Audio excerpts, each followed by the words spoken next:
Hi. Excuse me. I always do that at the beginning of videos, don't I? I don't know why. Right. It's the middle of June and I've got 7 books to talk to you about. I've managed to get through 7 so far this month. And I've had a good time. I've even got a 5-star. I did listen on Audible to numbers 3 and 4 in Richard Osman's Thursday Murder Club series. When I first picked up this book, the first one in the series, I wasn't that impressed, to be honest. It didn't really do anything for me. And then I was persuaded to pick up the second, which I thought was much, much better, and I really got into it. And then I listened to the numbers 3 and number 4 on Audible. Number 3, The Bullet That Missed.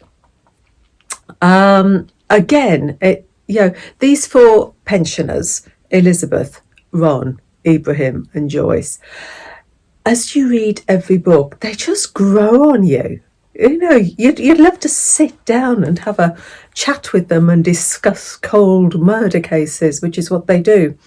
And in this one, they're investigating a 10-year-old case. A journalist, Bethany Waite, the car went off a cliff. There's no body ever found. And it was, was it murder? Was it suicide?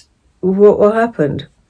And they investigate this murder. Her co-presenter on the news channel, TV thing, was a guy called Mike Waghorn, who Joyce thought was absolutely wonderful.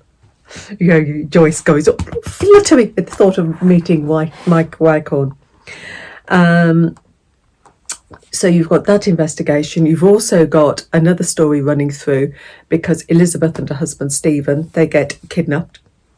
And she's told that she has got to murder somebody, or she and her friend Joyce will be bumped off. You've got all the other characters as well. You've got Chris and Donna, the 2 police. You've got Bogdan, who is their Polish sort of go-to guy, who's their driver, who does all sorts of things, digging graves, you name it, he does it. It's not an easy, it's a lovely cozy mystery, but you are kept guessing. You don't know who does what. You can't guess to the end. Well, I can't anyway. And then the 4th one, The Last Devil to Die, I didn't expect. Having read the first 3, I didn't expect tears. And it's worse because over the previous 3 books, you have come to know the characters. They're not just names on a page. You've got to know these guys. And so, heartbreaking, absolutely heartbreaking. But they're in a retirement village. Death is always going to be around the corner. This case, we've got heroin, antiques, art fraud, romance fraud, murder. You've got a box of heroin that's been smuggled in a box, and Stephen's friend is shot dead in a quiet country lane. So they set out to discover why, and it's all these little crimes, the art fraud, the romance, everything comes together. And one of the best scenes for me was when Elizabeth gathers all of these different villains around a tea table for a tea party, so that they can discuss the way forward. And I thought that was terrific, because every time a waiter came in, they'd change the subject to a country fair, or, it was, I thought it was brilliant. Anyway, so that was that one. Then I moved on to this one, which is a book that was hyped up a lot a couple of years ago. I heard a lot of people talking about it. Convenience Store Woman by Sayaka Murata. And I enjoyed this one as well. Kaiko is 36. She's a convenience store worker.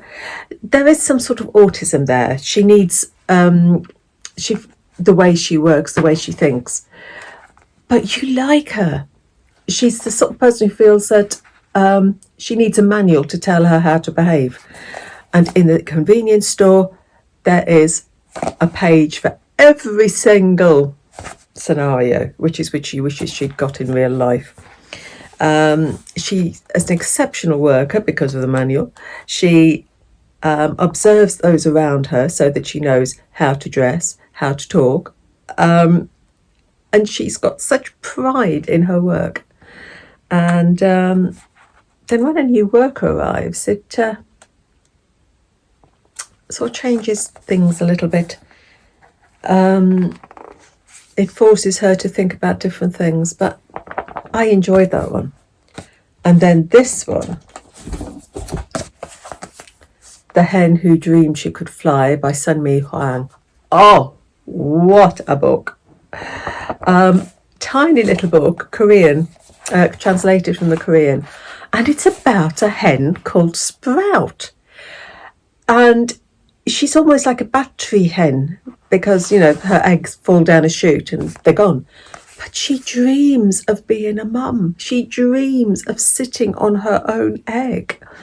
And you feel that she's sort of pining away and that she gets sort of ill. And so the farmer's wife yanks her out and throws her on the rubbish tip. But she survives. And she finds an abandoned egg.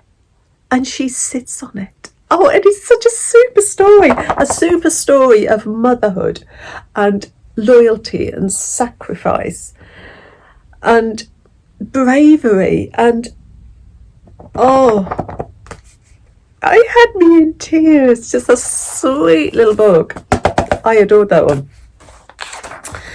Then I moved on to this one, The Hedgerow by Anne-Leigh Parrish. I was sent this by the publisher. It arrived when I came. It was sitting waiting for me when I came back off a short break. This is set in 1949 America, when women didn't have the freedoms that we've got now. It's actually a sequel to her book, The Open Door, but you don't need it. You don't need The Open Door to go into this. You don't miss anything. Well, I didn't anyway. Edith Sloane has left her husband, Walter, because he wanted her to be the dutiful wife, to give up her studies, which she did, and just be his wife and do all the wifey things.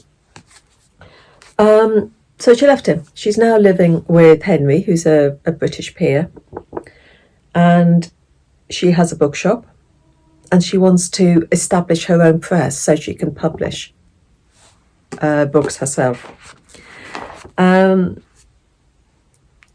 You get the feeling, she wonders about Henry. Is he going to expect her to be the dutiful partner? And when the past comes back to haunt Henry, life sort of throws her a curveball, and I'd be interested to see what she does with the curveball that she gets thrown at the end. Then I read Elif Shafak's new one that comes out on the 8th of August. There Are Rivers in the Sky. Oh, absolutely beautiful writing, beautiful images. This was my 5-star. You've got the idea of, it opens with a raindrop, a single raindrop, quivering, terrified about making that drop to earth. And it's at the idea that water connects, water has memory and remembers everything that it's passed through as it drops to earth, that it evaporates, goes back again, drops to earth. It's got memory. We start in Mesopotamia. And I'm going to say this wrong because I say it wrong every time, at the castle of King Ashurbanipal. I've said it wrong. I'm not going to try again. And the raindrop falls on him. And you've got 3 timelines. You've got Arthur in the Victorian times, who gets in, who's an archaeologist. Well, he turns into sort of like an archaeologist. You've got Naren, who's 9-year-old, living on the River Tigris in 2014, and Zalika in 2018. She's a hydrologist in London studying water. And all the way through, you've got the Epic of Gilgamesh flowing through, because Arthur, he translates ancient tablets, the cuneiform, and he's looking for the lost tablets that will make up the Epic of Gilgamesh. And Naren, who's a Yazidi girl on the River Tigris, her story is so hard to read. And Zalika is almost the bridge that connects, and the raindrop flows through. That single raindrop that we met at the beginning flows through the book, and it is such a special read, and you see how everything is connected. I absolutely adored it. And then the final one I read was Jennifer Saint's new one, Hera, and it's the 4th Jennifer Saint book that I've read. And this is Hera, the vengeful wife of Zeus, who punishes his mistresses and their offspring. And you think, really, weren't they victims? Shouldn't you be punishing him? And you have goddesses and demigods and monsters, and you see in this retelling where her anger comes from, why she is so angry. And then the monsters, Typhon's children, they reveal a different side to her, a different side of Hera that you don't normally see in the myths that we read. And I like the ending. I like the ending because, how Hera, once mortals start not honouring the gods as much.